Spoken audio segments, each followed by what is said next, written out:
Selamat datang semuanya di pembahasan materi pertemuan ke-6 mata kuliah dasar-dasar pelayanan bimbingan dan konseling.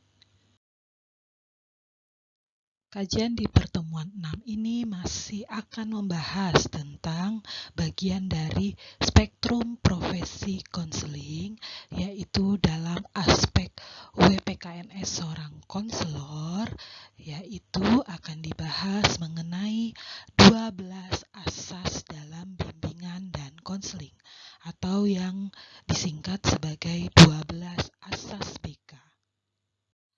Dalam pelaksanaan bimbingan dan konseling, seorang konselor atau guru BK perlu untuk mampu menguasai dan menerapkan 12 asas BK. Apa itu asas BK? Asas BK dapat dimaknai sebagai suatu norma atau suatu aturan atau suatu pedoman bagi konselor atau guru BK di dalam melaksanakan seluruh pelayanan bimbingan dan konseling. Untuk itu, asas BK ini perlu senantiasa dijunjung dan diwujudkan oleh guru BK atau konselor di dalam setiap melaksanakan pelayanan BK.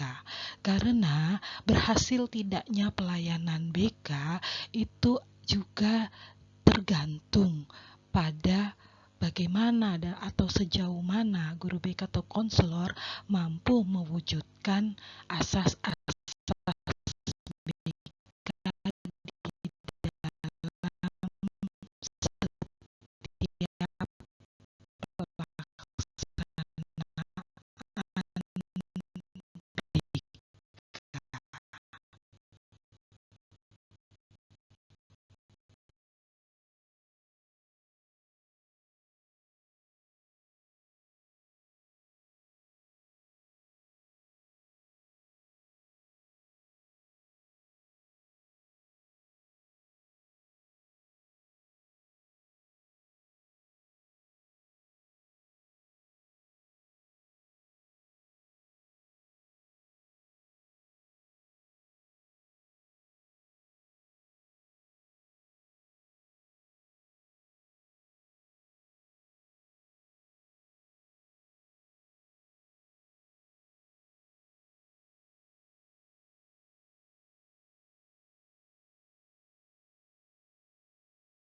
12 asas BK terdiri dari asas kerahasiaan, asas kesukarelaan, asas keterbukaan, asas kegiatan, asas kemandirian, asas kekinian, asas kedinamisan, asas keterpaduan, asas kenormatifan, asas keahlian, asas alih tangan kasus, dan terakhir adalah asas tuturi handayani.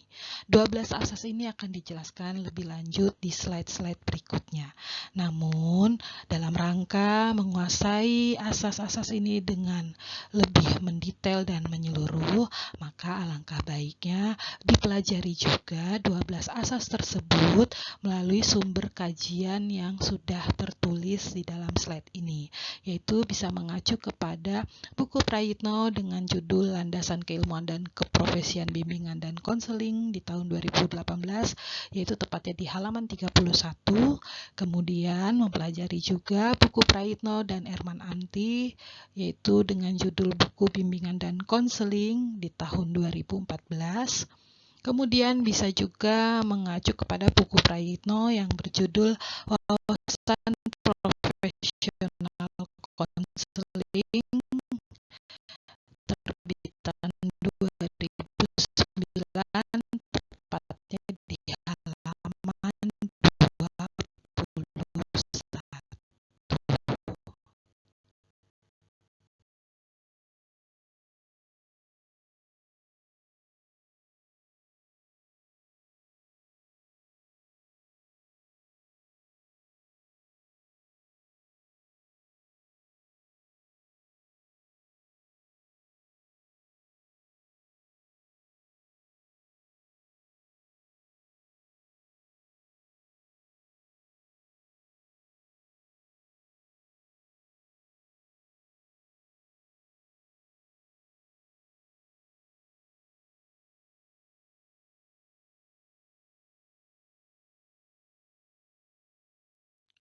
Asas yang pertama kali dibahas yaitu asas kerahasiaan.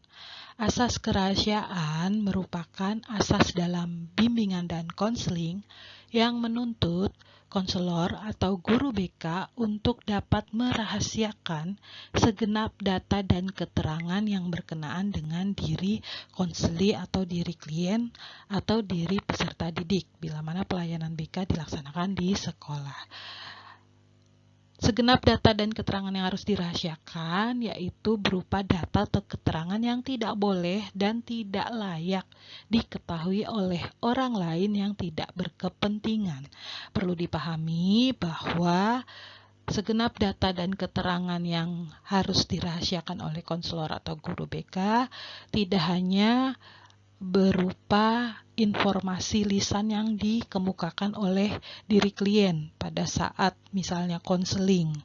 Nah, melainkan juga beberapa data atau keterangan yang sifatnya tertulis atau dalam bentuk berkas seperti misalnya hasil tes psikologis, hasil nilai raport, kemudian hasil angket atau kuesioner yang pernah disebar oleh guru BK atau konselor, kemudian buku pribadi atau hasil tulisan klien yang berkenaan dengan dirinya atau permasalahan dirinya atau keluarganya, misal seperti autobiografi klien dan lain sebagainya, ini juga perlu dijaga kerahasiaannya. Jadi dalam hal ini guru BK atau konselor berkewajiban penuh untuk memelihara dan menjaga semua data dan keterangan tersebut agar kerahasiaannya benar-benar terjamin. Untuk itu, guru BK atau konselor harus memastikan data-data yang sifatnya tertulis atau dalam bentuk berkas bisa disimpan dengan baik, apakah di dalam file komputer yang diberikan password, kemudian bila dalam bentuk fisik, disimpan dengan baik-baik, dipastikan agar tidak mudah diakses oleh orang lain gitu.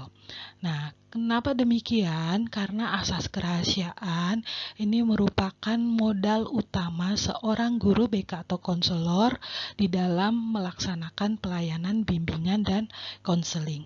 Karena dengan terwujudnya asas kerahasiaan, maka akan menumbuhkan keyakinan dan kepercayaan atau trust dari diri klien atau diri konseli atau diri peserta didik yang dilayani terhadap guru BK dan konselor. Nah, trust ini sangat penting karena dengan adanya trust pada diri klien, maka klien akan cenderung mau terbuka atau juga mau secara sukarela menyampaikan berbagai informasi secara apa adanya atas apa-apa yang ia alami, apa-apa yang ia rasakan yang berkenaan dengan dirinya. Maka asas kerahasiaan menjadi asas yang paling utama, paling awal untuk bisa diterapkan oleh seorang guru BK atau konselor. Nah, bila mana perlu dan cenderung perlu dilakukan di dalam pelaksanaan konseling perorangan dari awal ketika bertemu dengan klien sebelum memasuki kegiatan konseling, konselor atau guru BK bisa menyampaikan suatu statement untuk bisa memberikan keyakinan kepada diri klien untuk mau terbuka, untuk memahami bahwa apa-apa yang nanti akan dikemukakan oleh diri klien ini akan dijaga kerahasiaannya. Nah, adapun statementnya kurang lebih seperti yang ada di slide, yaitu saya, misal Ibu ya, saya Ibu Sri Utami berjanji untuk mampu dan bersedia menerima, menyimpan, menjaga, memelihara, dan merahasiakan semua data dan keterangan dari klien saya atau dari siapapun juga, yaitu berupa data atau keterangan yang tidak boleh dan atau tidak layak diketahui oleh orang lain. Nah, dengan mengucapkan statement ini sejak awal pertemuan dalam proses konseling, diharapkan dapat menimbulkan sikap kooperatif dari klien untuk mau terbuka dalam menyampaikan permasalahannya tanpa ada hal-hal yang ditutup-tutupi akibat kurang yakinnya atau ketidakpercayaan diri klien terhadap keberadaan konselor atau guru BK. Demikian penjelasan tentang asas kerahasiaan. Lalu muncul pertanyaan yang berkenaan dengan pelayanan BK di sekolah, di mana kita ketahui bahwa pelayanan BK di sekolah yang dilaksanakan oleh guru BK, di dalamnya ada batasan kewenangan, yaitu bahwa guru BK berada di bawah koordinasi organisasi sekolah yang pemimpin tertingginya adalah kepala sekolah. Lalu bagaimana jika pihak sekolah atau orang tua siswa dirasakan perlu mengetahui permasalahan siswa yang sifatnya memang serius atau bahkan sangat serius dan membutuhkan keterlibatan berbagai pihak yang terkait, misal orang tua sebagai orang yang paling bertanggung jawab atas diri siswa, atau juga kepala sekolah sebagai pemilik kebijakan di lingkup sekolah. Lalu bagaimana konselor atau guru BK harus bertindak? Apakah boleh konselor atau guru BK menyampaikan data dan keterangan pribadi tentang diri siswa yang dilayaninya kepada pihak-pihak yang terkait tersebut, apakah itu kepada orang tua ataupun kepada kepala sekolah? Maka agar pihak-pihak tersebut dapat tetap memberikan kontribusi karena turut terlibat dalam upaya pengentasan masalah siswa, maka kepada pihak-pihak yang terkait tersebut, guru BK atau konselor boleh untuk menyampaikan permasalahan siswa atau kliennya dengan catatan harus atas seizin peserta didik atau klien. Dengan kata lain, sebelum hal itu disampaikan kepada pihak terkait, apakah itu kepada orang tua atau kepada guru atau kepada kepala sekolah, maka konselor atau guru BK perlu mengkonfirmasi terlebih dahulu kepada siswa untuk mendapatkan izin dari siswa tersebut untuk menyampaikan permasalahan siswa tersebut kepada orang tuanya atau kepada kepala sekolah. Nah, perlu juga diberikan pemahaman secara persuasif bahwa untuk bisa mengentaskan masalah tersebut, siswa tidak bisa menyelesaikan secara sendirian atau bersama-sama dengan guru BK saja, tapi karena sifat permasalahannya yang serius, membutuhkan juga bantuan dan peran dari guru atau bahkan kepala sekolah sebagai pemilik kebijakan tertinggi di sekolah. Nah, dengan dasar pemahaman tersebut, maka kemungkinan guru BK atau konselor mendapatkan izin dari siswa untuk menyampaikan hal-hal atau permasalahan diri siswa tersebut kepada orang tua atau kepada kepala sekolah, itu akan memiliki peluang yang lebih besar, begitu. Nah, namun perlu digarisbawahi, tidak semua masalah siswa perlu untuk disampaikan kepada orang tua ataupun kepada kepala sekolah. Maka perlu kebijaksanaan seorang guru BK atau konselor untuk menilai sejauh mana permasalahan siswa itu perlu untuk diberitahukan atau tidak. Sepanjang permasalahan siswa masih menyangkut kepada diri pribadi siswa yang bisa dientaskan dengan kemandirian diri siswa, maka permasalahan tersebut tidak perlu untuk melibatkan orang tua maupun kepala sekolah. Demikian penjelasan tentang asas kerahasiaan dalam bimbingan dan konseling.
Setelah sebelumnya dibahas mengenai asas kerahasiaan di dalam bimbingan dan konseling, maka asas yang akan dibahas selanjutnya yaitu mengenai asas kesukarelaan. Asas kesukarelaan pada dasarnya merupakan asas BK yang menuntut agar konselor atau guru BK mampu mengembangkan kesukaan dan kerelaan pada dirinya dalam melaksanakan pelayanan bimbingan dan konseling. Asas kesukarelaan ini juga menuntut konselor atau guru BK untuk dapat menumbuhkan dan mengembangkan kesukaan dan kerelaan pada diri klien atau pada diri konseli atau pada diri peserta didik yang ditangani untuk mau mengikuti atau menjalani pelayanan atau kegiatan BK dengan kesukaan dan dengan kerelaan, sehingga pada dirinya klien atau konseli mau kooperatif selama menjalani pelayanan.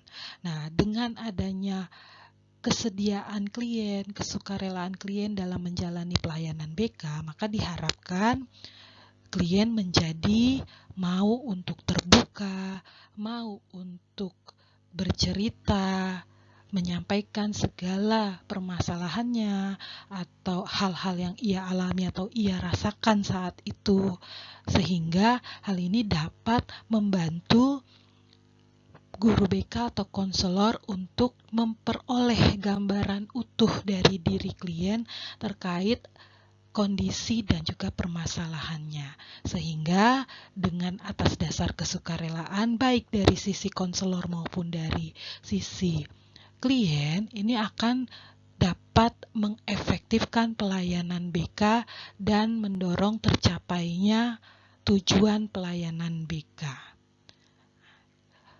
Asas kesukarelaan menekankan pada pentingnya kemauan klien atau konseli dalam mengikuti kegiatan pelayanan. Karena kita pahami bersama bahwa BK pada dasarnya adalah suatu proses pemberian bantuan, sehingga kemauan klien atau itikat klien dalam mengentaskan masalah dirinya ini menjadi faktor yang penting untuk keberhasilan pelayanan BK. Nah, bentuk kemauan klien di dalam mengentaskan masalahnya perlu diwujudkan dalam bentuk kesukarelaannya di dalam mengikuti pelayanan BK. Kesukarelaannya untuk memberikan informasi-informasi yang komprehensif atau menyeluruh tentang dirinya, termasuk kesukarelaannya dalam menyampaikan hal-hal yang ditanyakan oleh konselor atau guru BK selama pelayanan bimbingan dan konseling. Maka asas kesukarelaan ini dapat meningkatkan ketercapaian pelayanan bimbingan dan konseling. Makin tinggi tingkat kemauan atau motivasi klien untuk memperoleh layanan, maka akan makin tinggi pula tingkat keterlibatan klien di dalam pelayanan konseling. Nah, kondisi yang ideal adalah apabila klien atau konseli atau siswa yang dilayani ini secara sukarela, ya, atas kesukarelaan yang tinggi mau datang atau mau untuk berkonsultasi atau mendapatkan pelayanan bimbingan dan konseling atas kemauan dirinya sendiri. Artinya klien datang tidak atas dasar dipaksa atau bukan atas dasar dirujuk dari misalnya dari wakasek kesiswaan, bukan dari wali kelas gitu ya, tapi siswa datang atas kemauan sendiri untuk mendapatkan pelayanan bimbingan dan konseling. Nah, ini adalah kondisi yang paling ideal yang dikenal dengan self-referral, yaitu klien datang atas kemauan dirinya sendiri, bukan atas kemauan atau atas arahan atau paksaan dari orang lain. Nah, untuk bisa klien itu sukarela untuk datang atau self-referral, maka perlu selain klien itu memahami dengan baik tentang tujuan pelayanan konseling, juga klien itu harus mendapat keyakinan akan adanya jaminan dari konselor tentang hal-hal yang bersifat rahasia tadi. Maka ketercapaian asas kesukarelaan itu juga punya kaitan dengan asas kerahasiaan. Ketika klien kita sudah memiliki trust atau kepercayaan atau keyakinan kepada diri kita sebagai konselor atau guru BK bahwa apa-apa nanti yang akan disampaikan oleh klien itu akan kita jaga kerahasiaannya, maka akan membuka potensi yang lebih besar bagi klien untuk juga memiliki kesukarelaan di dalam proses pelayanan bimbingan dan konseling. Nah, jadi perlu diingat ya, untuk bisa membangun kesukarelaan pada diri klien atau konseli, guru BK atau konselor haruslah terlebih dahulu menumbuhkan kesukarelaan pada dirinya sendiri dalam meluangkan waktu, meluangkan pikiran untuk melaksanakan pelayanan bimbingan dan konseling. Maka lakukan perwujudan asas kesukarelaan pada diri sendiri dengan yang pertama adalah dengan meniatkan diri kita untuk bersedia menerima, mendengarkan, menyimak, kemudian meluangkan waktu, meluangkan pikiran, memberikan pikiran kita untuk sepenuhnya keberadaan kita membantu klien kita. Sesibuknya kita bagaimanapun, ya, dalam kondisi kita juga punya masalah, maka ketika klien datang kepada kita ingin mendapatkan pelayanan BK, maka sebisa mungkin kita meluangkan waktu, mengesampingkan dahulu permasalahan pribadi, meniatkan diri untuk menerima klien dan permasalahannya untuk kita dengarkan dan untuk kita bantu. Nah, ibaratnya seperti gelas yang terisi penuh bila mana kondisi kita sebagai konselor atau guru BK sedang sibuk, sedang punya masalah, ya, diibaratkan tadi seperti gelas yang penuh, maka isi gelas tersebut, air tersebut dituangkan dulu ke gelas yang lain agar kita bisa menerima dan mendengarkan permasalahan klien kita. Nah, itulah yang dimaknai sebagai profesional. Maka seorang konselor atau guru BK harus profesional dengan salah satunya mewujudkan asas kesukarelaan pada diri klien dengan mengembangkan terlebih dahulu kesukarelaan pada diri sendiri untuk kemudian berusaha senantiasa mendorong klien agar mau, suka, dan rela di dalam melaksanakan pelayanan bimbingan dan konseling. Demikian penjelasan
Penjelasan asas BK yang berikutnya adalah asas keterbukaan.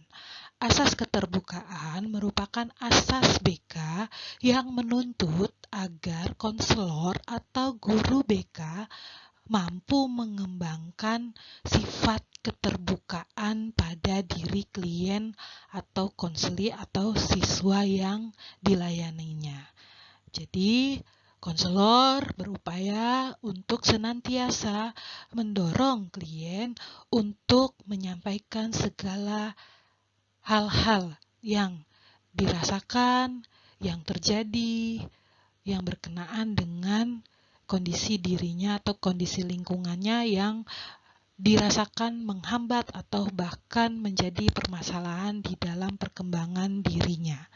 Sehingga dapat dikatakan bahwa asas keterbukaan ini menghendaki agar klien atau konseli bersifat terbuka dan tidak berpura-pura atas kondisi atau keterangan dirinya sendiri maupun di dalam menerima berbagai informasi dan materi dari luar yang berguna sebetulnya bagi pengembangan diri klien itu sendiri.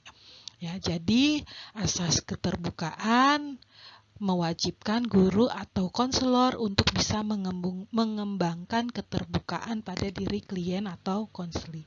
Jadi asas keterbukaan ini bukan dimaknai bahwa konselor terbuka tentang dirinya. Ya, jadi keterbukaan ini mengacu kepada keterbukaan pada diri klien, bukan terbuka tentang masalah atau kondisi diri konselor, gitu ya. Jadi dalam pelayanan BK, konselor tidak boleh menceritakan permasalahannya atau menceritakan tentang kondisinya atau bahkan menceritakan tentang dirinya gitu atau anaknya dan lain sebagainya. Karena bukan di situ fokus pelayanan bimbingan dan konseling. Keberadaan guru BK atau konselor dalam pelayanan BK sepenuhnya adalah untuk kepentingan diri klien. Ya, sehingga apa-apa yang dibahas dalam pelayanan BK seluruhnya adalah hal-hal yang berkaitan dengan diri klien, bukan berkenaan dengan diri konselor atau guru BK. Nah, agar konseli mau terbuka kepada guru BK atau kepada konselor, maka guru BK atau konselor harus juga terlebih dahulu mau bersikap terbuka dan tidak berpura-pura di dalam menerima dan menjalankan pelayanan bimbingan dan konseling. Maksud dari konselor terbuka artinya adalah konselor atau guru BK menunjukkan sikap penerimaan atas keberadaan diri klien. Kemudian konselor juga menampilkan sikap yang tidak pura-pura, artinya memberikan senyum yang ramah, menampilkan kesediaan untuk membantu klien, kesediaan untuk menerima klien gitu ya. Jadi sikap dan tindakannya bukanlah hal yang dibuat-buat atau hal yang pura-pura gitu ya, tetapi melainkan sudah ada niatan untuk membantu, niatan untuk membuka diri untuk membantu sepenuhnya diri klien yang datang kepada konselor atau guru BK untuk mendapatkan pelayanan bimbingan dan konseling. Ya, kemudian juga bersikap terbuka untuk mendengarkan kondisi diri klien, gitu ya, dengan berbagai kondisinya, keadaannya, apapun itu diterima oleh konselor. Nah, disinilah makna dari asas keterbukaan.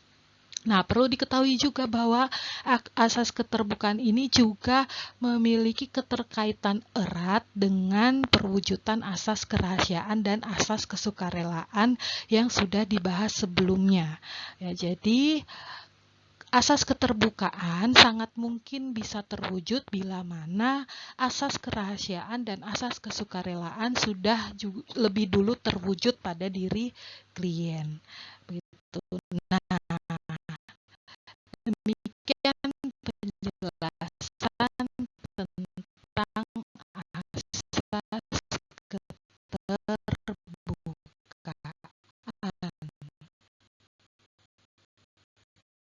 Berdasarkan dari penjelasan 3 asas tadi, yaitu asas kerahasiaan, asas kesukarelaan, dan asas keterbukaan, maka dapat dimaknai bahwa 3 asas tersebut pada dasarnya saling bersinergi, yaitu saling berkaitan satu sama lain. Perwujudan dari asas kerahasiaan dan asas kesukarelaan dapat berpengaruh besar terhadap terwujudnya asas keterbukaan.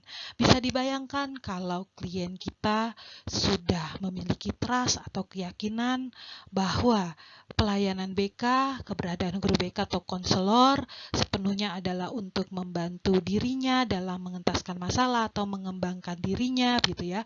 Dan kemudian dengan ditunjang adanya kesukarelaan dari diri klien untuk menyampaikan apa-apa yang ia rasakan, apa-apa yang ia alami, memberikan informasi atas apa-apa yang nanti ditanyakan dari konselor atau guru BK kepada dirinya, maka hal ini akan berdampak pada terciptanya juga keterbukaan pada diri klien terhadap pelayanan konseling atau pelayanan BK, di mana klien pada akhirnya menjadi mau terbuka untuk menyampaikan semua hal-hal yang ditanyakan dari konselor atau guru BK, kemudian konseli atau klien kooperatif di dalam menjalankan pelayanan BK, menyampaikan segala informasi tanpa ada yang ditutup-tutupi, tanpa ada yang dikhawatirkan atau ditakutkan. Nah, demikianlah gambaran tentang 3 asas BK, yaitu asas kerahasiaan, asas kesukarelaan, dan asas keterbukaan yang saling bersinergi dan menjadi satu kesatuan. Asas kegiatan di dalam bimbingan dan konseling menghendaki agar klien atau konseli atau siswa yang ditangani oleh guru BK mau secara aktif berpartisipasi selama penyelenggaraan pelayanan atau kegiatan BK. Nah, dengan demikian asas kegiatan dapat dimaknai sebagai asas di dalam bimbingan dan konseling yang menuntut agar guru BK atau konselor mendorong klien atau konselinya untuk berpartisipasi secara aktif di dalam setiap pelayanan atau kegiatan konseling yang diperuntukkan baginya. Jadi, perlu diketahui bahwa keaktifan klien dalam pelaksanaan layanan bimbingan dan konseling ini sangat berperan besar di dalam upaya keberhasilan pelayanan BK. Jadi dalam proses konseling yang perlu diingat tidak hanya konselornya saja yang aktif. Jadi konselor tidak hanya aktif berpikir, merasa, bersikap, bertindak, dan bertanggung jawab terhadap kelancaran pelayanan bimbingan dan konseling, tapi klien juga perlu didorong oleh konselor agar secara aktif juga berpartisipasi dan juga ber-BMB 3. Seperti yang kita ketahui bersama bahwa konseling di dalamnya adalah upaya pendidikan, yang dimana konselor atau guru BK bertindak sebagai pihak yang menciptakan suasana pembelajaran atau menciptakan proses pembelajaran. Sementara klien adalah seperti peserta didik yang berada dalam suasana belajar dan melakukan aktivitas belajar. Nah, sehingga keaktifan klien di dalam proses konseling ini memiliki peranan yang penting, mengingat kembali bahwa pelayanan BK adalah bersifat bantuan, yang mana yang memiliki peranan penting akan keberhasilan pelayanan tidak hanya dari konselornya saja, tapi yang lebih utama lagi adalah dari kemauan dan keaktifan dan kooperatif klien selama proses pelayanan bimbingan dan konseling. Makin aktif klien di dalam proses pelayanan bimbingan dan konseling, maka akan semakin pula ada jaminan bahwa layanan BK yang diberikan akan menjadi sukses atau berhasil atau bermanfaat bagi diri klien.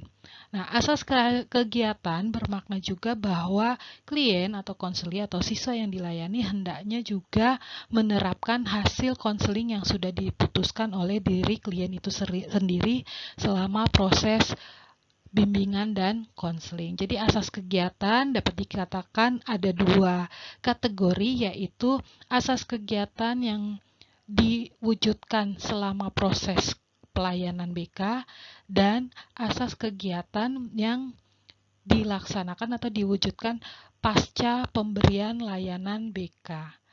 Gitu. Jadi asas kegiatan diwujudkan selama proses pelayanan BK dalam rangka konselor atau guru BK menggali informasi, memenuhi tahap-tahap pelayanan BK mulai dari kegiatan pengantaran, penjajakan, penafsiran, pembinaan sampai kepada penilaian.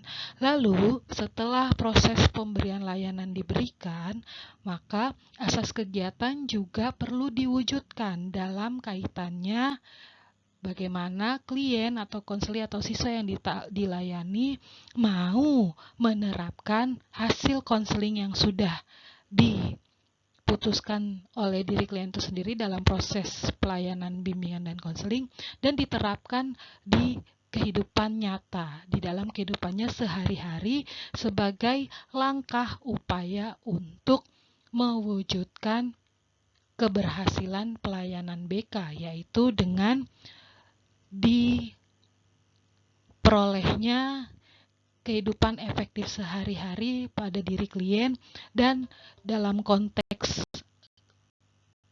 permasalahan, maka klien terentaskan dari kondisi efektif sehari-hari yang terganggu. Demikian penjelasan tentang asas kegiatan dalam bimbingan dan konseling.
Asas kemandirian di dalam bimbingan dan konseling pada dasarnya dapat dimaknai sebagai asas BK yang menuntut konselor atau guru BK untuk senantiasa dapat mengembangkan kemandirian pada diri klien melalui pelayanan bimbingan dan konseling.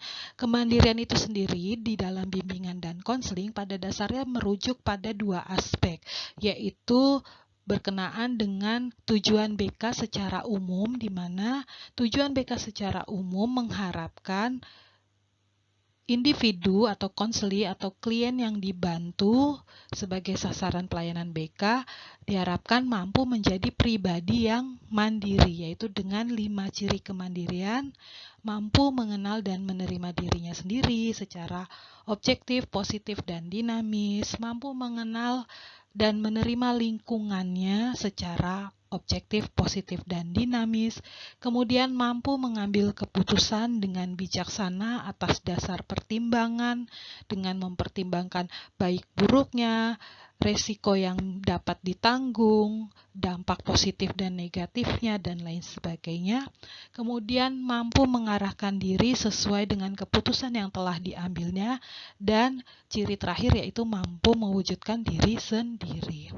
Selain itu, kemandirian di dalam BK juga merujuk pada pengertian dari konseling itu sendiri, di mana konseling dalam versi yang luas dimaknai sebagai suatu proses pemberian bantuan oleh tenaga ahli profesional yang disebut konselor kepada individu atau kelompok yang disebut konseli untuk pengembangan kehidupan efektif sehari-hari dan penanganan kehidupan efektif sehari-hari yang terganggu dengan fokus pribadi mandiri yang mampu mengendalikan diri melalui penyelenggaraan berbagai jenis layanan dan kegiatan pendukung di dalam proses pembelajaran.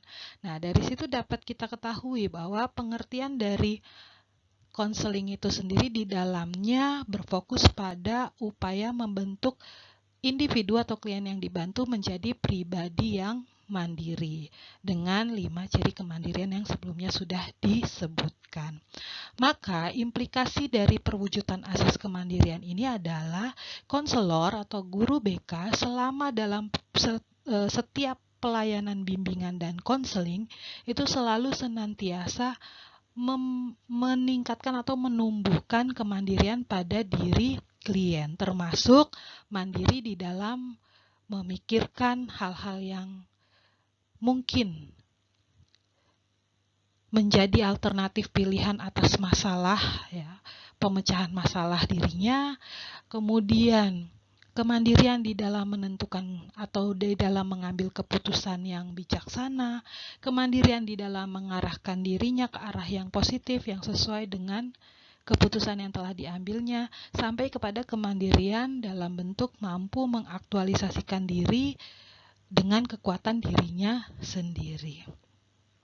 Jadi, dalam rangka mewujudkan asas kemandirian, guru BK atau konselor hendaknya mampu mengerahkan segenap pelayanan BK yang diselenggarakannya demi berkembangnya kemandirian konseli. Untuk itu, di dalam proses pelayanan BK tidak boleh konselor mengambil putusan atas hidup atau diri klien. Tidak boleh konselor atau guru BK dalam proses atau dalam pelayanan BK hanya mengedepankan pemberian saran, pemberian nasihat, begitu ya. Nah, karena apa? Karena dengan selalu memberi nasihat, selalu memberikan saran, atau bahkan selalu mengambil keputusan atas hidup klien, maka hal tersebut dapat menjadikan klien menjadi selalu bergantung pada konselor atau kepada guru BK, sehingga kemandirian yang diharapkan dalam pelayanan BK menjadi tidak terwujud. Nah, untuk itu, dari segi tata cara, teknik, maupun ungkapan-ungkapan yang digunakan guru BK atau konselor di dalam setiap pelayanan BK itu senantiasa mengarah pada upaya pencapaian kemandirian pada diri klien. Caranya bagaimana?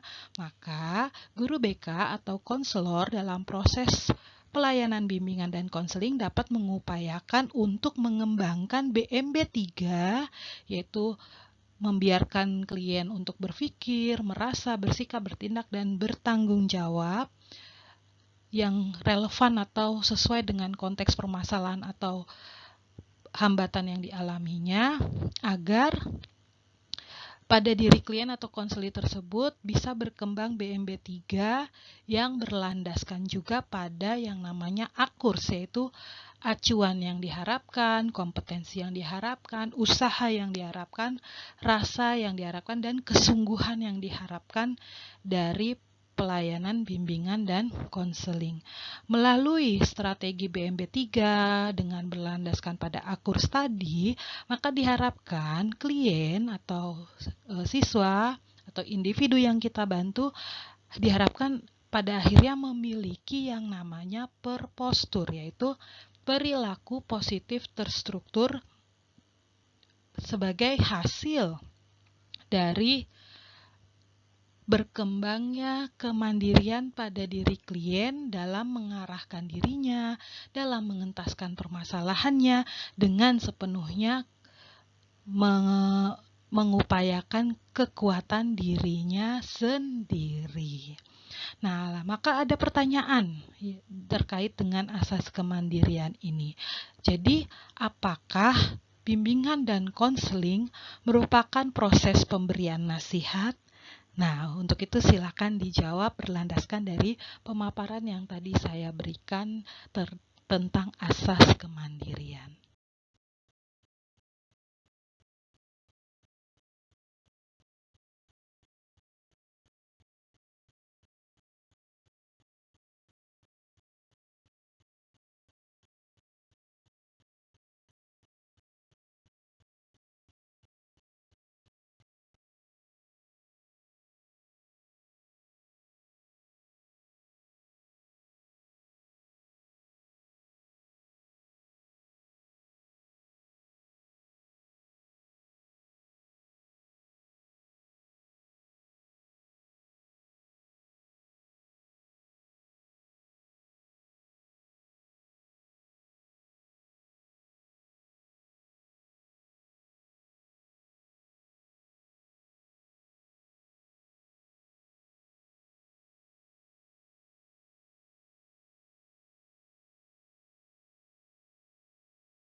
Masih terkait dengan pembahasan sebelumnya tentang asas kemandirian, dari bagian ini dapat terlihat bahwa bimbingan dan konseling berfokus pada upaya menjadikan klien atau individu yang ditangani menjadi pribadi yang mandiri dan mampu mengendalikan diri. Berbekal dengan pribadi yang mandiri dan mampu mengendalikan diri ini, diharapkan klien atau individu yang kita bantu pada akhirnya mampu mengembangkan kehidupan sehari-hari yang efektif atau disingkat dengan CAS, dan bila mana mengalami hambatan atau permasalahan di dalam dirinya atau di dalam kehidupannya, menjadi mampu mengentaskan kehidupan efektif sehari-hari yang terganggu dengan kemampuan dirinya sendiri. Inilah tujuan secara umum pelayanan, bimbingan, dan konseling untuk membantu setiap individu agar mampu mengembangkan diri secara optimal, yaitu dengan berkembangnya CAS dan mampu terentaskannya CAST yang dimiliki oleh setiap individu atas berkat atau dimilikinya pribadi yang mandiri dan mampu mengendalikan diri. Penjelasan tentang asas BK berikutnya adalah asas kekinian. Asas kekinian merupakan asas dalam BK yang memiliki 3 makna sekaligus. Makna yang pertama adalah bahwa asas kekinian merupakan asas BK yang menuntut konselor atau guru BK di dalam pemberian pelayanannya berfokus pada permasalahan klien dalam kondisinya sekarang.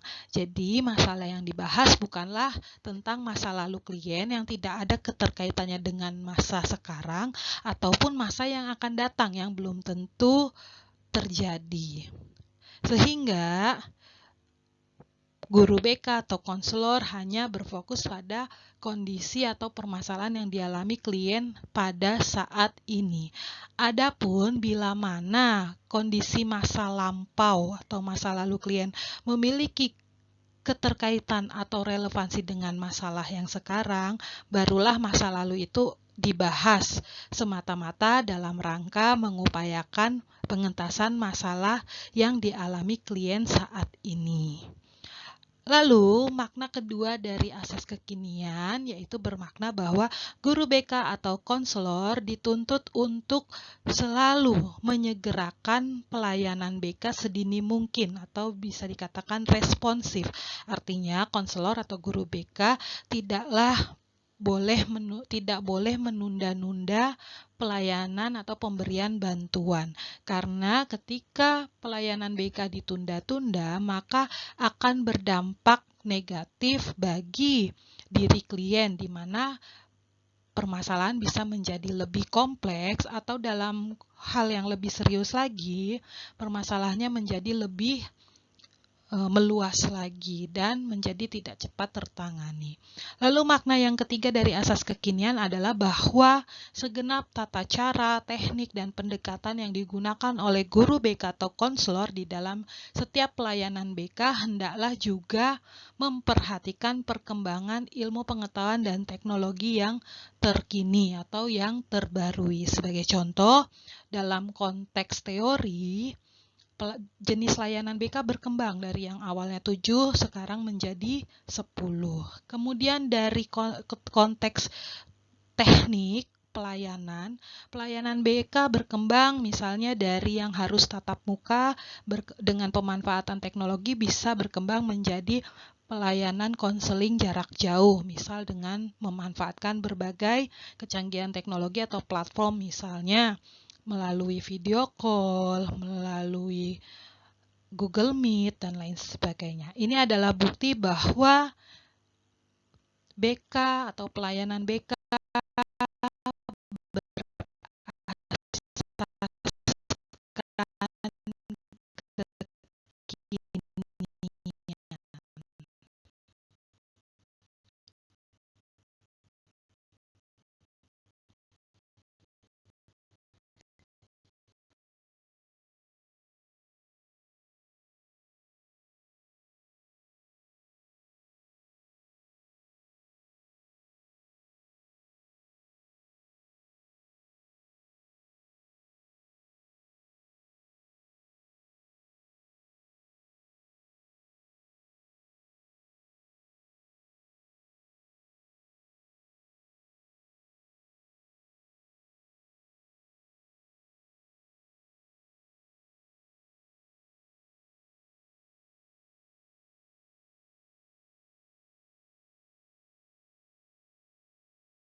Demikian sementara pembahasan kita tentang mengapa perlu adanya bimbingan dan konseling dikaji dari dua aspek, yaitu aspek atau faktor dari adanya pembangunan dan perkembangan masyarakat dan dilihat dari aspek hakikat manusia. Untuk minggu depan akan dibahas latar belakang yang ketiga, yaitu terkait dengan aspek dimensi manusia.